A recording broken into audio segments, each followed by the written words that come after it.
मी राधेश्याम बिरबल उईके, एक छोटंसं गाव आहे तुंबेटोला, तालुका रामटेक, जिल्हा नागपूर।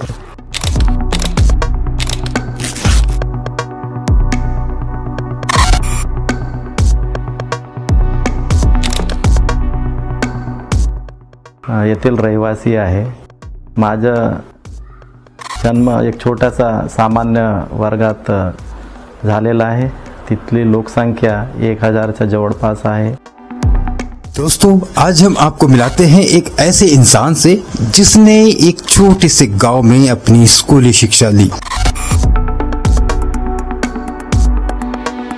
बड़े संघर्ष करके और गरीबी को मात देकर अपने जीवन को बहुत ही प्रेरणादायक बना डाला।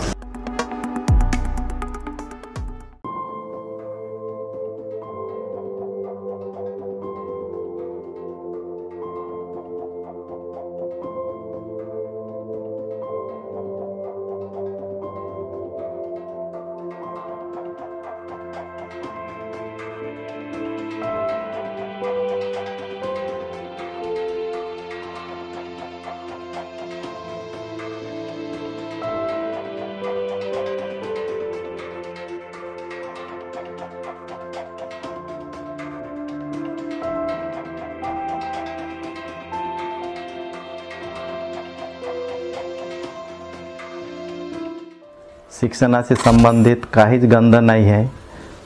तिथले लोक शेतीचे काम आणि मजुरीचे काम करतात।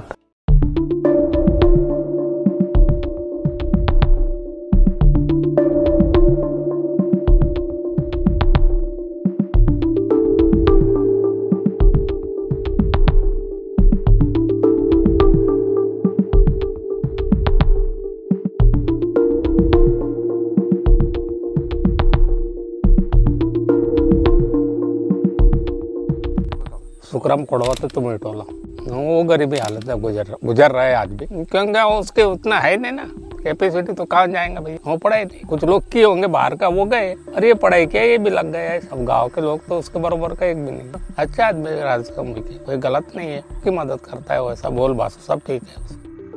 आणि त्यांना मार्ग त्या कालावधीमध्ये 1967 ते 77च्या कालावधीमध्ये त्यांना मार्गदर्शन काहीच नव्हतं शिक्षणाशी संबंधित। तर त्या परिस्थितीत मलाही शिक्षणाचं मार्गदर्शन काहीच मिळत नव्हतं आणि त्या छोट्याशा तुंबेटोला गावामधून वरघाट येथे पायदळ जावं लागत होतं, जिल्हा परिषद प्राथमिक शाळा वरघाट। तर त्या कालावधीमध्ये रोडही नव्हते, एक साधा पायवाट रस्ता होता, त्या रस्त्याच्या मार्गाने जाऊन त्या शाळेत जावं लागत होतं। आणि असं शिक्षक व्यवस्थित होते त्यावेळेस, चांगल्या पद्धतीने मार्गदर्शन करायचे न ते शिक्षक एक्स्ट्रा क्लासही घ्यायचे। जसं 10 ते 5 शाळा झाल्यानंतर म्हणजे जास्तीचं म्हणजे जे वर्गात पूर्ण होत नव्हतं तर ते पूर्ण करण्यासाठी काही मदत म्हणजे त्यांना आता क्लासेसचे पैसे देतात तर त्याप्रमाणे द्यावं लागत नव्हतं, फ्रीमध्ये ते शिकवत होते आणि ते पूर्ण अभ्यास त्यांच्या म्हणजे विद्यार्थ्यांकडून करून घेत होते। माझे वडील प्राथमिक शिक्षण घेऊन होते, तर त्यांना असं वाटत होतं की माझा मुलगा उच्च शिक्षण घ्यावं, परंतु उच्च शिक्षण घ्यावं म्हणजे काय हे माहिती नव्हतं, परंतु एक चांगलं शिक्षण घ्यायला पाहिजे या हेतूने प्रेरित होते। तर त्यावेळेस त्या विभागात शाळा एक देवलापारला होती, एक भोत्यापालोरा आणि एक बेलदाला, हिवरा किंवा पवनी अशा ठिकाणी शाळा नव्हती। तर मग वडिलांचा विचार पडलं की आता मुलाला कुठे शिकवावं। तर त्यावेळेस पोस्ट बेसिक आश्रम शाळा बेलदा येथे सर्व सवलती त्या शाळेत मिळत होते आणि गरीब असल्यामुळे ते शिकू शकत नव्हते, तर त्यामुळे त्यांनी बेलदा आश्रम शाळेत प्रवेश दिला 5व्या वर्गापासून।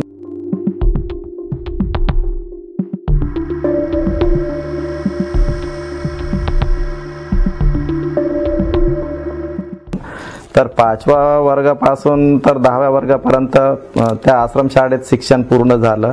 पण शिक्षण करता करता जसं 7वी ते 8वी ते 10व्या वर्गापर्यंत टेक्निकल म्हणून काही सब्जेक्ट होते, तर त्या टेक्निकलच्या सब्जेक्ट्स पूर्ण करण्यासाठी तिथून बेलदा ते देवलापार पायदळ जावं लागत होतं।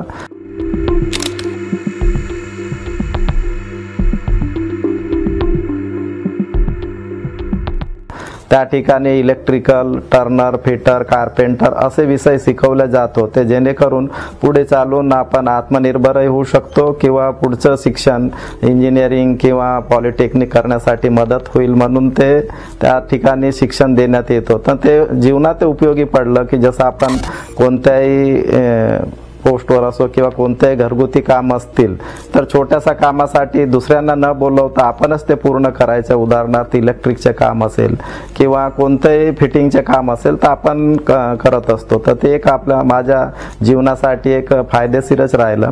त्यानंतर मार्च 83 मध्ये 10वा वर्ग पास झाल्यानंतर तर 10वा वर्गात अभ्यास करताना तिथले प्रांजळे सर, ताराचंद सलामे सर या लोकांनी मला खूप मदत केली की अभ्यास करायला पाहिजे, शिक्षणात अभ्यासाला महत्त्व आहे, अभ्यास जर केले नाही तर तुम्ही पुढे जाऊ शकणार नाही असं एक त्याने ठासून माझ्या मनात कोरून ठेवले. तर त्याप्रमाणे मी अभ्यास करून 10व्या वर्गात उत्तीर्ण झालो. नमस्कार, मी सतीश भगवानजी छपाने, मुख्याध्यापक शासकीय माध्यमिक आश्रमशाळा बेल्दा, तालुका रामटेक, जिल्हा नागपूर येथे मागील 3 वर्षापासून कार्यरत आहे. शासकीय आश्रमशाळा बेल्दा ही 1972 पासून निर्माण झालेली आहे आणि या शाळेमध्ये बरेचसे विद्यार्थी शिकून फार मोठमोठ्या पदावर कार्यरत आहेत आणि काही सेवानिवृत्त झालेले आहेत. त्यापैकीच आमच्या शाळेतील माजी विद्यार्थी राधेश्याम बिरबल उईके हे वरिष्ठ व्यवस्थापक वित्त व लेखा, Koradi thermal power station Koradi येथे कार्यरत होते आणि आता 30 एप्रिलला ते सेवानिवृत्त होत आहे. त्यामुळे एवढ्या मोठ्या पदावर आमच्या शाळेतील विद्यार्थी जात असल्यामुळे आम्हाला त्यांचा फार सार्थ अभिमान आम्हाला वाटतो. त्यामुळे त्यांना भविष्यकाळात आमच्या समस्त शासकीय आश्रमशाळा येथील कर्मचारी, शिक्षकवृंद यांच्याकडून हार्दिक हार्दिक शुभेच्छा.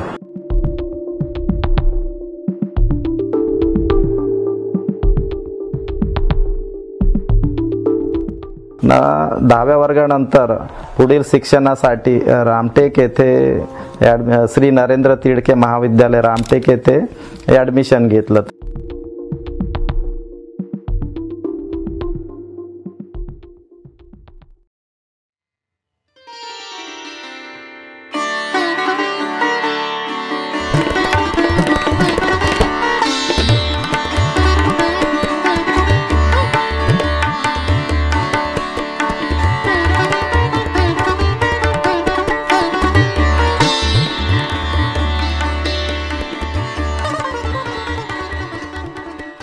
श्री नरेंद्र तिडके महाविद्यालय रामटेक येथे शिक्षण घेत असताना घराची परिस्थिती नाजूक असल्यामुळे शिक्षण पूर्ण होऊ शकत नव्हतं.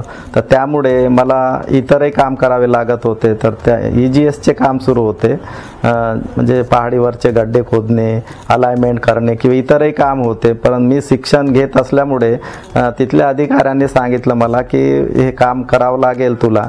तर मी त्यांना मदत करायचं, म्हणजे ज्यांना मास्टर बनवणे किंवा इतर लिखाणचे काम असतील, लेखणीचे काम असतील तर ते माझ्याकडून करून घेत होते. आणि नंतर मग जे काही लोक तिथे काम करायचे की त्यांच्या अनुभवावरून असं वाटलं की एका दिवसात 100 रुपये रोज पडत असते. तर माझं त्यावेळेस EGSचे काम असल्यामुळे प्रतिदिन 7 रुपये रोज मिळायचं. तर त्यांनी म्हटलं की 7 रुपयात तू काय करत आहे? आम्ही ते एका दिवसात 100 रुपये रोज कमावतो. तर मी एक प्रॅक्टिकली म्हणून एकदा सहभागही घेतलं त्या ठिकाणी की त्यांच्यासोबत जाऊन बघितलं. म्हणजे गड्डे खोदायचे होते, ते झाड लावण्यासाठी गड्डे खोदण्याचे काम असते ते तर प्रत्यक्षात करून बघितलं. नागपूरला M.Com पूर्ण करण्यासाठी डॉक्टर बाबासाहेब आंबेडकर महाविद्यालयामध्ये प्रवेश घेऊन माझ्या पुढील प्रवास सुरू केला. तर त्यावेळेसही खूप असा त्रास व्हायचा की नागपूरला आर्थिक परिस्थिती असल्यामुळे घरून तेवढी मदत मिळत नव्हती. तर मी एका शॉपमध्ये काम करायचं की उदाहरणार्थ मला जर नोकरी मिळाली नाही तर मी पुढे काय करणार, एक अनुभव पाहिजे म्हणून एका शॉपमध्ये जाऊन मी पार्ट टाइम जॉब करायचं, कपडे विक्रीचे. अनुभव यायला पाहिजे की काय रेट असते, ग्राहकांशी कसं बोलायचं, कसं विकायचं, या अनुभवासाठी मी त्या ठिकाणी जात होतो. आणि त्याचा माझ्या जीवनात फार मोठा बदल झाला, कारण परीक्षेत कुठे जाण्यासाठी पैसे लागत होते तर ते मला तिथून मिळत होते. आणि कठीण परिश्रम घेऊन अतोनात अहोरात्र अभ्यास करून आपण आपल्या पुढीच्या वाटचाल करण्याचं उद्दिष्ट ठरवलेलं होतं. त्या कालावधीमध्ये मी स्पर्धा परीक्षेची तयारी करत होतो. उदाहरणार्थ रेल्वेची परीक्षा, income tax, direct income tax किंवा बँक किंवा जे काही स्पर्धा परीक्षेची जे काही जागा निघाले तर त्यासाठी मी तयारी करत होतो.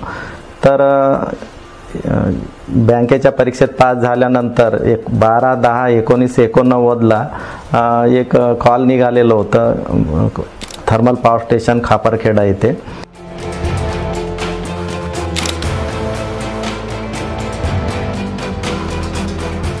तर ते कॉल मला रात्रीचे 11 वाजता एका माझ्या गावातील व्यक्तीने आणून दिले. त्यावेळेस मी नागपूरला एका वसतिगृहात राहत होतो. तर मला माहीतही नव्हतं खापरखेडा जाण्यासाठी म्हणजे काय सुविधा आहेत काय नाही. आणि दुसऱ्या दिवशी सकाळी 10 वाजता इंटरव्ह्यू होती. तर त्यामुळे मला म्हणजे तात्काळ बस स्टॉप गाठून माहिती काढावी लागली की बस किती वाजता आहे, किती वाजता पोहोचणार. त्याप्रमाणे मी तयारी करून त्या ठिकाणी पोहोचलो. पर्सनल इंटरव्ह्यू दिल्यानंतर मी आपल्या हॉस्टेलमध्ये आलो. तर त्यावेळेस मला कळलंही नाही की माझी नियुक्ती होईल. जी नियुक्ती झाली आणि मला त्या पॉवर स्टेशनला रुजू होण्यासाठी पत्रही मिळालं. त्याप्रमाणे 12/10/1989ला त्या ठिकाणी रुजू झालो. आणि त्यावेळेस एमकॉम फायनल असताना माझे एमकॉमही पूर्ण झालेलं नव्हतं. अपॉइंटमेंट झाल्यानंतर त्या ठिकाणी माझा प्रवास सुरू झाला.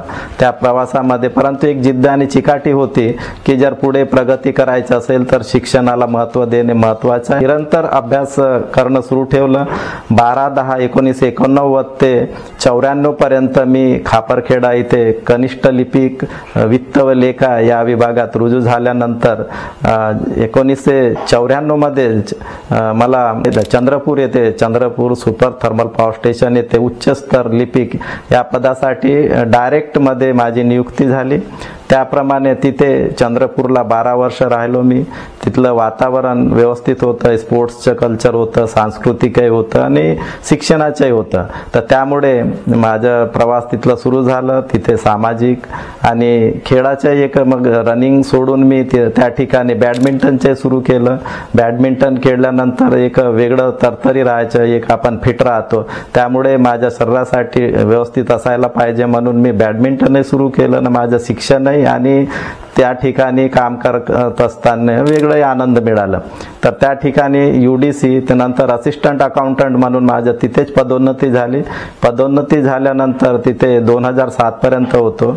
2007 नंतर कोल ऑफिसमध्ये विभागीय लेखापाल वित्त व लेखा या ठिकाणी कार्य करत असताना 2008 मध्ये पदोन्नती झाल्यामुळे कोराडी थर्मल पॉवर स्टेशनला व्यवस्थापक वित्त व लेखा या पदावर रुजू झाल्यानंतर तिथलं कार्यकाळ व्यवस्थित गेलं. व्यवस्थित काम केल्यामुळे नंतर मग कमीत कमी 5 वर्ष कोराडी पॉवर स्टेशनला काम केल्यानंतर 2013ला वरिष्ठ व्यवस्थापक वित्त व लेखा या पदावर पदोन्नती झाल्यामुळे AC कोल ऑफिस नागपूर येथे रुजू झालो मी. त्या ठिकाणी 5 वर्ष काम केल्यानंतर ॲडमिनमुळे कोराडी थर्मल पॉवर स्टेशनला पुन्हा माझी बदली त्या ठिकाणी झाली प्रशासनीय पातळीवर. तर तिथे काम केल्यानंतर पुन्हा 2 वर्षांनी पुन्हा HO मुख्य कार्यालय मुंबई येथे बदली झाली.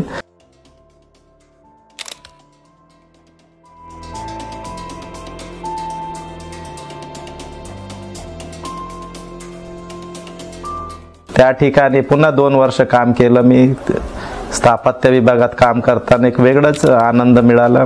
तिथले कर्मचारी, सहकारी आणि अधिकारी यांच्यासोबत समन्वय करून तिथे 2 वर्ष व्यवस्थित निघाले. त्यानंतर 2022ला विनंती बदलीमुळे कोराडी थर्मल पॉवर स्टेशन येथे झाले आणि या ठिकाणी काम करताना वेगळाच आनंद आहे.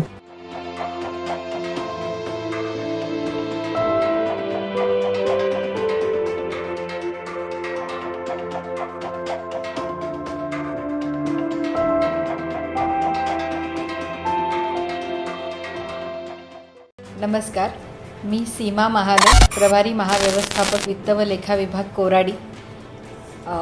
मी ऑक्टोबर 24 पासून कोराडी थर्मल पॉवर स्टेशन येथे जॉईन केलं आणि माझ्या आधी श्री राधेश्यामजी उईके इथला कार्यभार सांभाळत होते. मला आल्यानंतर त्यांनी भरपूर इथल्या सगळ्या बारीक गोष्टी समजावून सांगितल्या, त्यामुळे मला येथे काम करणं थोडं अधिक सोयीचं झालं. आणि गेल्या 6 महिन्यापासून त्यांची मला खूप चांगली मदत झाली आहे कामामध्ये.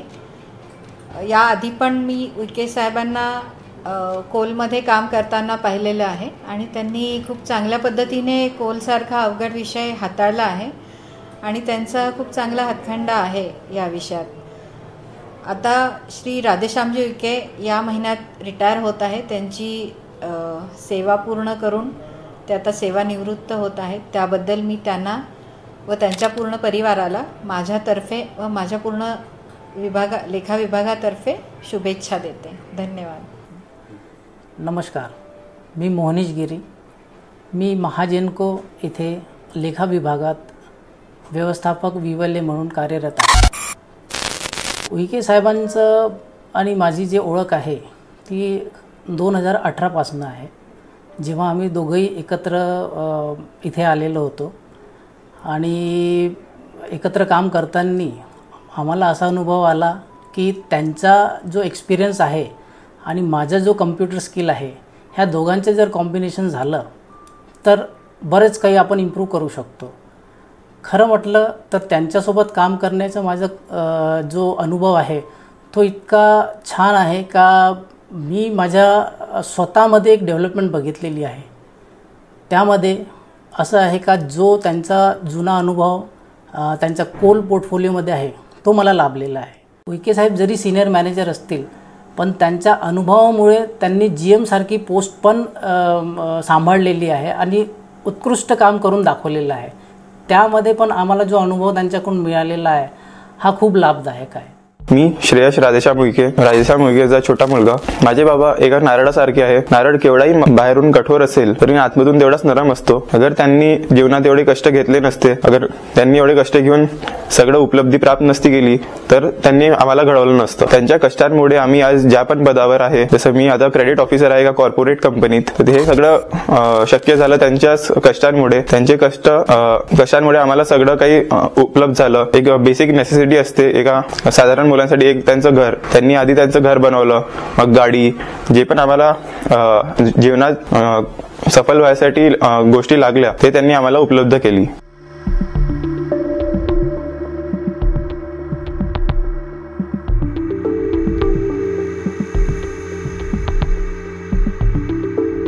लहान असल्यापासून माझे बाबांनी मला प्रेरित केलं स्पोर्ट्समध्ये येण्यासाठी. जसे ते बॅडमिंटन मध्ये डिस्ट्रिक्ट लेवल चॅम्पियन होते, तसेच त्यांनी माझ्या आतमध्ये आवड निर्माण केली की तू पण स्पोर्ट्समध्ये ट्राय कर. तसंच मी लहानपणापासून स्केटिंग करत होतो. तसंच 5 वर्षाचा असताना मी डिस्ट्रिक्ट चॅम्पियन झालो होतो स्केटिंगमध्ये. तसं मोठं होत होत आपली पण आवड वेगवेगळ्या गोष्टीत निर्माण होते.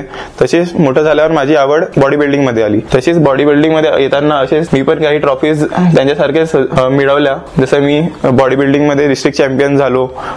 विदर्भ कॉम्पिटिशन मध्ये मला 3रा पुरस्कार भेटलेला आहे. तसंच त्यांना बघता बघता माझ्या आतमध्ये एका जागृती निर्माण झाली स्पोर्ट्स बद्दल की एक आदिवासी पण मोठ्या स्टेजवर जाऊन आपलं नाव मोठं करू शकते.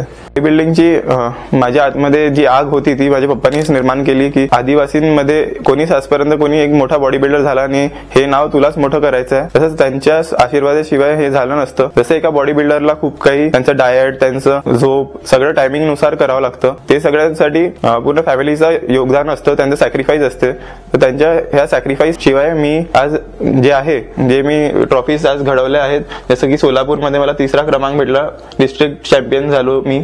नागपूरमध्ये पण मी आरोही क्लासिक कॉम्पिटिशन मध्ये 1st प्राइज मिळवलाय. हे सगळं त्यांच्या आशीर्वादाशिवाय उपलब्धी मला प्राप्त नसती झाली. तर मी हे पूर्ण श्रेय माझ्या वडिलांना देतो की मी आज जे पण रामटेक जिल्ह्यातला एक मोठा बॉडी बिल्डर बनू शकलो, त्यांचं श्रेय मी माझ्या वडिलांना देतो.